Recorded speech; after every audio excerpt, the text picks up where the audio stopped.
If you feel you are being victimized or extorted by this prisoner, please contact GPL Customer Service at 855-466. All subject matter in the preceding podcast is entirely alleged and not admissible in a court of law. A recklessly minimal effort has been taken to change the names and details of any guilty parties. And just in case you rat bastards get any ideas, the hosts of this podcast are notorious and well-documented liars with no legally admissible credibility. This is Mama C, and you're listening to Notes from the Pen podcast. Welcome to prison, bitch.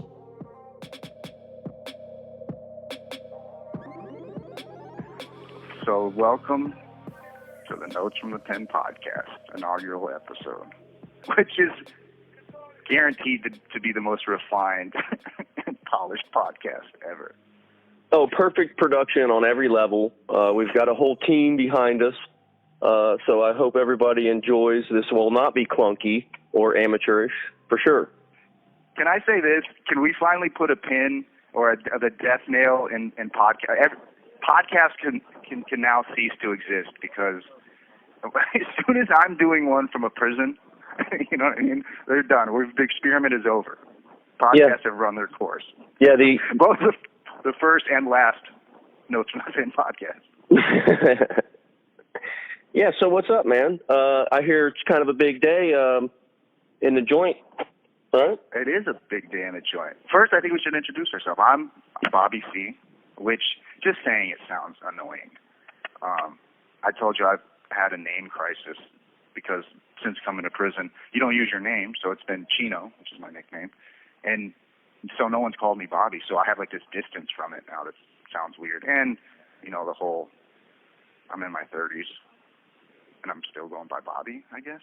Yeah, you've had a name crisis for a while. But while we're on that subject, I would just like to point out to anybody that's listening that you were called Chino because you're half Asian. And, of course, the Spanish word for Chinese, which you're not at all, is Chino. So sometimes political correctness culture in prison it's not always there. It's not perfect, to say the least. Takes a backseat to ignorance, right? Absolutely.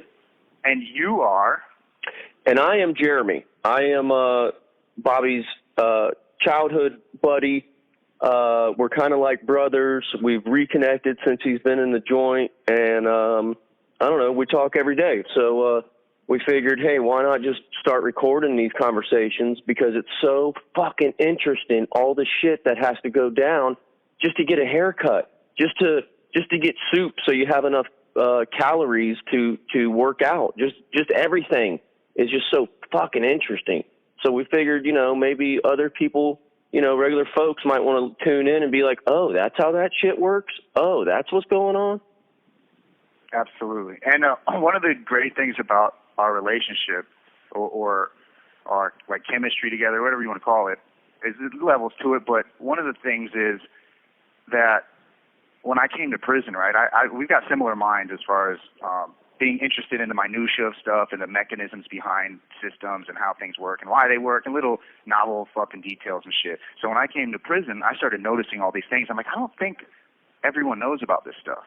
And a lot of times it's me shouting this stuff from the fucking rooftop, from the top of a prison unit, and not always finding the audience that originally the audience that's into that stuff, but then slowly over time with starting with the Facebook and then the Notes from the Pen website. And so everyone who's listening, by the way, that's been following for a while, I'm glad you're joining us, and this is just going to be an extension of that. And Jeremy has the same type of mind, but just on the outside. So super inquisitive, interested in all the weird shit that I find interesting too.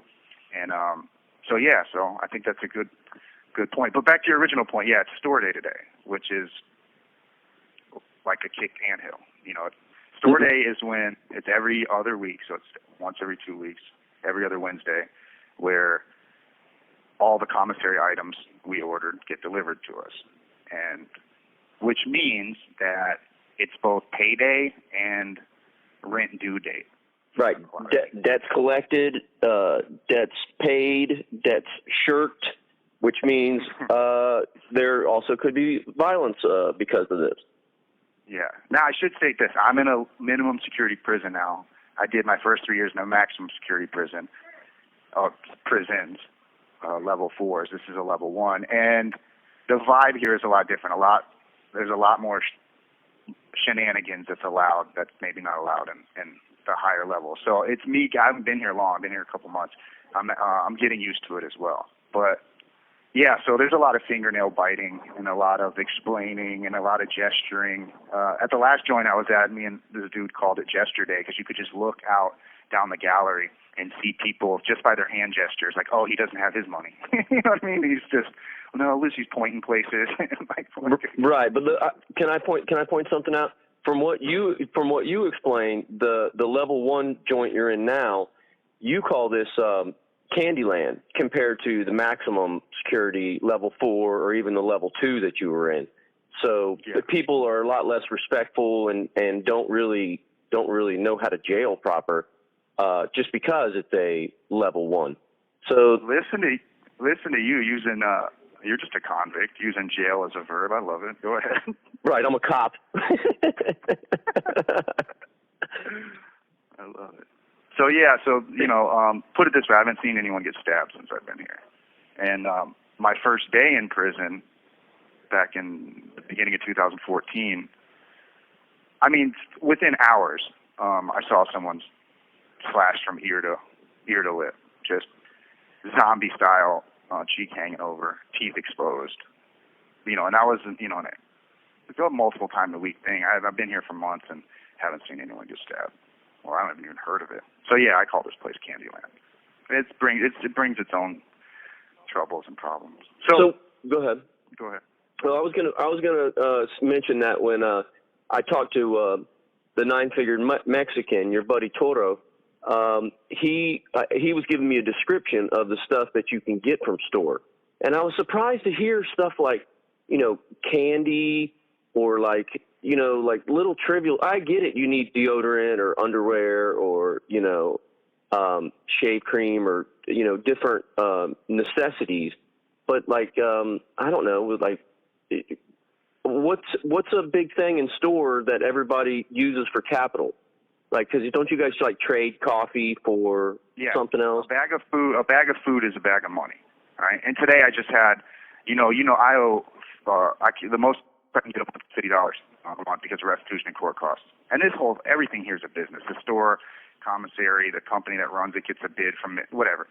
So I have to shoot moves in order to get more than $50 a month. So I do transfers. So today on store day for me, I had to go, okay, shit, I got to go pick up 35 because you send someone $50 in the world to get 35 in capital and food in here. So you lose, they make $15 because they have unlocked accounts. So instantly I'm like, okay, I got to go pick up this 35 from this guy, which he's close to me, so it just got dropped off in my house, a bag of food, which is a bag of money. But to me, I don't spend it on shit, so I fucking eat it. And also I had to go, I had a tube, I had a TV that I acquired because this is a lower level prison. People go home from here and things are bequeathed to you, right? So you remember my idiot neighbor Rio? Of course. I got his TV, and I sold it, but it hasn't been fully paid for. So the guy's making down payments, and I'm letting someone else hold it until it's paid in full. So I had to go. Now you know a little bit about this. The guy I'm dealing with is a buffoon. Not even a buffoon, just a genuine old school, was dropped on his head too many times moron. So I have to have like a middleman who knows how to jail and has been to prison for a while, kind of like who is his neighbor, kind of like he's the proxy between us. And so I had to go find him on my own and go ahead and collect some of that down payment. So wait a minute. So what you're telling everybody is that the guy you sold your TV that you got bequeathed this TV from idiot neighbor Rio, the guy that's buying it is so fucking stupid that you have to go through a middleman just to communicate the deal with him. Yes. And by the way, maybe I was too harsh. Maybe I was just throwing around the nickname idiot neighbor Rio a little frivolously after I met this guy. I might take it back. I don't know if he really earned that one. You know what I mean? Right. Yeah, there has to be a proxy. This guy I can't even give you enough examples. Put it this way. There's any of you that have been on my Twitter know about idiot neighbor Rio, and he just makes him look like a fucking savant, a genius. and he can't keep money, anything. But you know this about me. I'm not a slime ball, so I'm not. It'd be easy if this guy was in a level 4. He wouldn't stand a chance. Those guys would eat him alive. You know, he makes honest mistakes where I have to keep reminding him, no, you don't owe me 25 still. You owe me 15 now. Right. So it's store day. Are you collecting anything from him or through his facilitator? Yeah. I just had to interact with him directly, which is always a fucking treat. No. I just got $5 from him and then a bag of protein yesterday, which is $20. So okay. Yeah, that should be taken care of next door. So shit is tense during store day, right? Because all these, the fucking chickens come home to roost. So all these fucking, it's not as bad lately because since the corona, there's no visits, so the dope and all that contraband isn't really in here. So the dope fiends are usually the ones biting their fingernails on store day because, you know, they're living by their addict voice in their head, which loves to be an optimist, we all know, right? So it's like, oh yeah, everything's going to work out fine. And then store day comes, and they're like, oh shit, I owe all these people. And then that's when, you know, a lot of lockups or fights or violence. In a place like this, more lockups take place. Then lockups mean? Lockup is the slang term for shirking your responsibility. I guess it'd be like in the world kind of declaring bankruptcy, except it's a little worse. But like you on purpose go to the hole? Yeah, well, what a lockup artist does is what we call them. They go to the police and they say, listen, I'm fearing for my life. I can't stay here. And when they say that, it doesn't always happen, but they're supposed to. By policy, they have to take them out of there. And it's a way to dodge any debts or violence or anything like that. And right under ratting in prison, telling on people, it's right under there as far as don't do. It'll follow you around forever. It'll stain your name. You lock up at one place. You even go to the hole on questionable circumstances. It's a bad look. If you even go to the hole for a legitimate reason while you owe someone money, it's looked at as a lockup move potentially. Oh. That's a real bad thing. Yeah, and I don't think. I didn't understand until you explained it to me. You can leave. You know, leave the prison you're in and shirk all the debts and responsibilities that you have, but that's not that you're still fucked because people change prisons all the time. So even if it's not the dude you owed, it might be, you know, the group he's affiliated with, or it might be his homeboy or his, you know, his bunkie, or it might be so you're not safe. You can't just. Well, I'm sure we'll have multiple episodes on addiction in prison and how people try to party in prison and stuff like that. But store day being it's like Friday on the construction site. You know, we know everybody's getting paid, so you got to call your dealer, or your dealer's already calling you like, hey, motherfucker, I know you get paid today. And you're like, oh, well, something happened. Guess what? How much of Jeremy's life are we going to share during this? Because I'm an open book. I think we say warts and all. I think that has to be our motto. If anybody wants to know that Bobby and I used to be junkies somewhat together, that's perfectly we worked okay. Together I worked for Jeremy for years.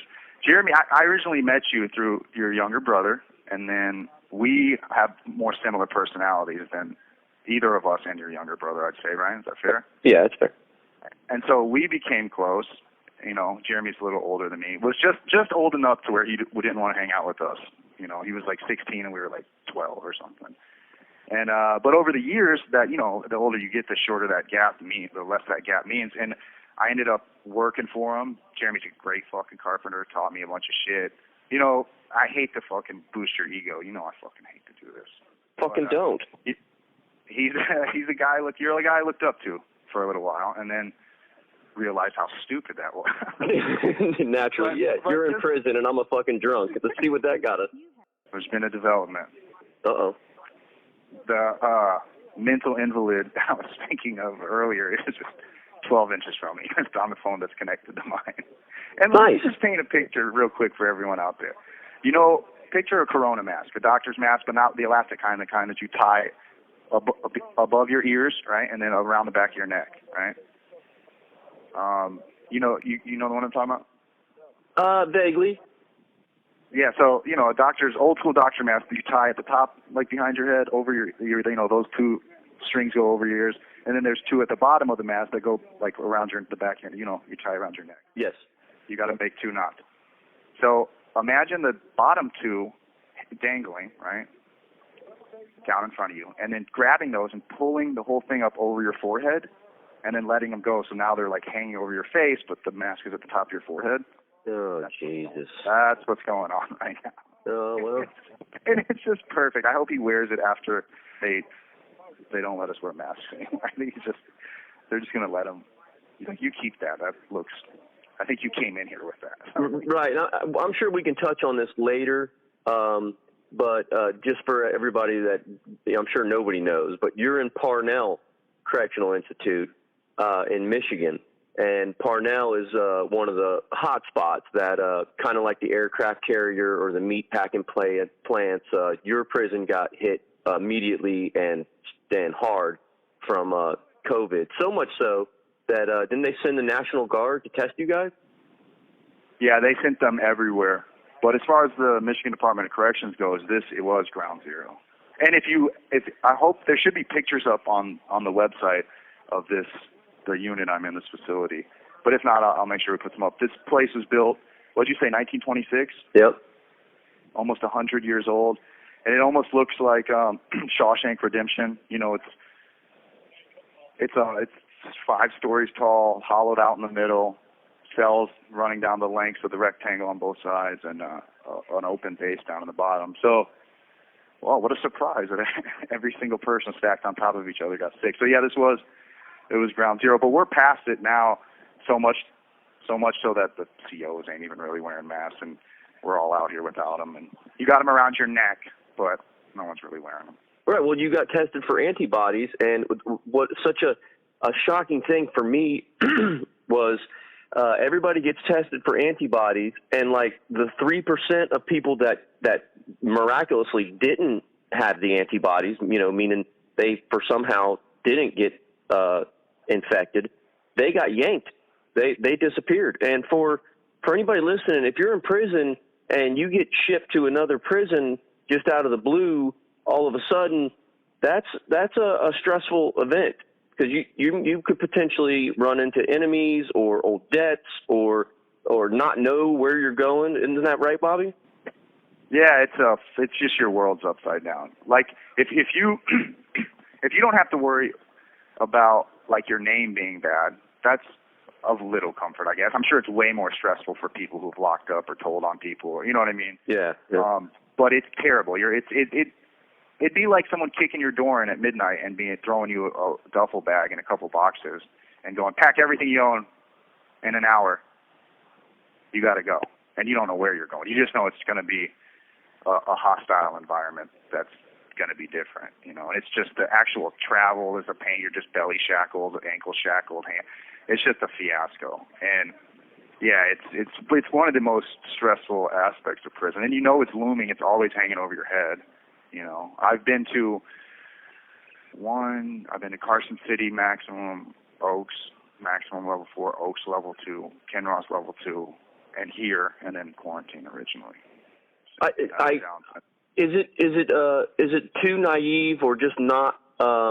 Is it just too outside mentality for me to kind of think of it as you're like a third grader and your parents split up, or maybe you're a military kid and whoop, we're moving out of state. Say goodbye to all your friends. You're going to a different school now in a whole different, and you're a little third grader and you're like, what the fuck? I don't know what I'm doing there. I don't know anybody. What am I going to do? I guess it definitely feels like that. It definitely feels like that. Except you're going to know if you've been, I've been down for a while now. I got locked up in November of 13, but I've been in prison since the beginning of 14. And if you're not a hermit, and you've been down for as long as I have, you're going to know people at every joint. You know what I mean? Mm-hmm. You're going to know. So you'll know a couple people, and for good or bad, you might have some enemies, and you just hope you run into a friend before you run into an enemy, so you can get your bearings under you, and you spend your first at least day, sometimes 2 or 3 days, if it's the weekend, without your property. So you're in one pair of state blues, state shoes, and no toothpaste, no toothbrush, no soap, no deodorant, no change of clothes, nothing. And you're just stuck in there with nothing. And then you got to wait to get your property. And once you get your property and get everything set up, if you pray you got a good bunkie or you're in a good cube, you know, it's just a fuck. It's a mind fuck. And it's it's terrible. Yeah, and we'll save this for another episode, but at some point I'd like to discuss the importance of deodorant and how if you're just a stinky mess, you're an asshole to the whole community, and it doesn't always go well. That's such an interesting. People get stabbed over hygiene. Yeah, rightfully so. I mean, well, I don't know, man. I'm fucking. You know, at some point, I assume this happens to people that go to war. You don't have the energy to constantly be appalled or excited or on edge about extreme stuff you see, you know? And at some point it just levels off. And you don't become numb to it necessarily as much as, well, yeah, maybe a little bit you do, but you just know what it is. It's just a fact of life and you understand it. You know what I mean? And I think one of the things I was on edge about, and I think a lot of people out in the world would be on edge about, is the idea that, you know, you come to a prison and you get fucked up or stabbed or murdered for no reason. And there's some sort of mental security in the fact that that doesn't happen too often. That sounds ridiculous to say. Yeah, it does. Doesn't happen. It doesn't happen too often. It's almost always for a reason, and you almost always know it's coming. And it's almost always something you did, whether you deserve. I mean, clearly, if you have bad hygienic issues, you don't deserve to be stabbed, right? But you know no one ever just goes, "Oh, you're a stinky fuck," and stabs you. They go, "Hey, man, you stink. We're all in here together." I've given a lot of people the talk, like, listen, no one wants to be here stuffed in a fucking cell together, but we have to be. So, you know, hygiene's a thing. If I have this talk with every bunk I've ever had. If I do anything that bothers you, you got to let me know. And likewise, communication's the thing that's going to make this work. And I've had bunkies that I just, like Joe, GR Joe, my best friend, or I've had bunkies that I've had to put out. Like, you can't walk here anymore. You got to go. So yeah, that's definitely a thing too. We could do a whole hygienic episode. Yeah, that shit fascinates me. But back to store day. One of the things that you made a comparison to payday on the construction site, and it just triggered this memory. Okay, so what Jeremy would do, Mr. Moneybags, he would on payday we'd get off work, we'd start rolling up, and he would tell me and Dave, rest in peace, Dave. He passed away, OD'd. And he would tell both of us. It would be an open call, but it was mainly to us. He'd say, the first one to have the connection on the Oxycontins, I'm buying. So it was just a shoving match to get to our phones. And then just calling and just irate. Me and Dave standing in this fucking little trailer like, motherfucker, come on, pick up. Got him. And then Dave would throw his phone down. And I usually had better connects back then. So yeah, that's and then Jeremy would buy, and we'd go hang out. And somehow we felt like we earned it, right? Right. Well, you worked all week in the hot sun. It's probably already raining. You know, there's 12-pack of beer for everybody. I felt like that was good and communal, and also probably added to all of our addiction problems. But yeah. This is before it was rampantly out of control. Not long before, but this was before. And you know what? Some of those times, you know, they weren't healthy, but they're fond to me. Sitting at Kyle's house, raining. Who's got a $1 bill? And roll this up. Yeah. Yeah. So, so store day has been chaotic. I had to get out here. And while I'm walking up to meet with the imbecile who owes me a couple bucks, I pass the 9-fingered Mexican, and he looks. Now, the 9-fingered Mexican has anger issues. And for those of you who don't know, I don't want you to picture. He almost looks like a biker, like Genghis Khan type. He looks almost Native American or actual European Spanish. Long braid down the back of his hair. 9 fingers. One with the severed finger has the nub has a minion tattoo on it. Wait, hold on. I didn't know about this braid. Is it like a rat tail? No, it's a really long Pocahontas braid. Okay. Braid. Respect. On the back. Right? And the Nine Finger Mexican's my workout partner, and for all intents and purposes, my sidekick, which he is his preferred position, you know. And so I passed him going up the stairs, and we're both handling business, and I pass him down on the second gallery, and he's talking to someone. It's GestureDay, so someone clearly I don't have time to pay attention, but someone clearly owes him money, and there's noodles being exchanged while he's giving an excuse. This guy's getting noodles and passing whatever. But I'm on my own mission. So I go upstairs, wait for the imbecile, grab the shit, drop it off in my cell, come back, and he's now going up because he locks above me. So he's going up the stairs now, and he's arguing with Youngin. You know who I'm talking about. Yeah, oh yeah. And he's going up the stairs, and he turns around and he's like, "What you want to fucking do?" And so I have to literally get and be like, "Shut the fuck up. Go. What are you doing? Get out. Go upstairs. Calm down." And the other one, you know, isn't helping much. And it was enough fucking. We can give we can give a name to the youngin, can't we? Yeah, I guess we can just call him Youngin. All right, H-Dubs. Yeah, H-Dubs. All right, but he his fucking name's Hollywood. But all right, his fucking name's Hollywood. Yeah, his fucking name's Hollywood. Right.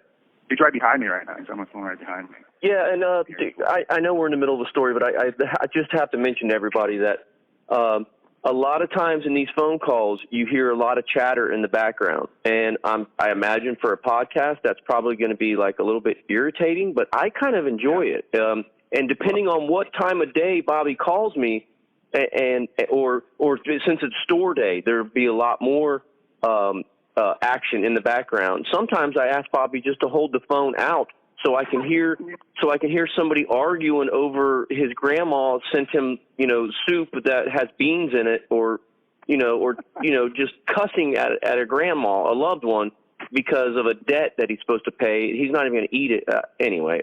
I just find it fascinating, all the background. You love it. Yeah. You love it. I hate it, and I'm actually like tone deaf to it. I'm so used to it that I don't even notice. But yeah, you love it. And you didn't interrupt the story. The point was, there's just a little example of like the tensions rise. You look down the unit on store day, and it's a bunch of hectic shit going on. And through that, I had to wait out here and fucking snatch a phone while I could to do this first episode, which I was excited about. And I do want to say this: at some point, I'm sure we'll upgrade on equipment and all that stuff, but, you know, this is a prison fucking podcast. What do you want? You know? It's just, we can't offer the most polished shit, but we should be able to offer the realest shit and a unique take on this whole podcast shit that that people aren't really doing out there. And by the way, you're killing it. You're doing great. You're doing great. I'm fascinated that you had to step in between Hollywood and Toro. Toro is the nine-figure Mexican that we've been talking about, but he's a big kid and has anger issues. 1 minute. Has anger issues, and Hollywood is just a Jesus, lady. Hollywood has he's just a 19-year-old, 20-year-old kid. That's, I think, your neighbor, right? Yeah. Yeah, it just seems wild that them two would all of a sudden have beef since you guys... there's a little tension there in between. The nine-finger Mexican will take a lot of shit, but not from him. And it's because, I think it's the age thing. Okay. You're not going to punk me, little one. Yeah. And Youngin in Hollywood is, he likes fucking with him. This is just not the time, apparently. But, I had to tell, calm down, settle down. Right. This is a week after, hey, I bet I can kick Toro in the face. That was a hilarious story. All right, I guess we're going to have to end it here, man. Yeah, I love you.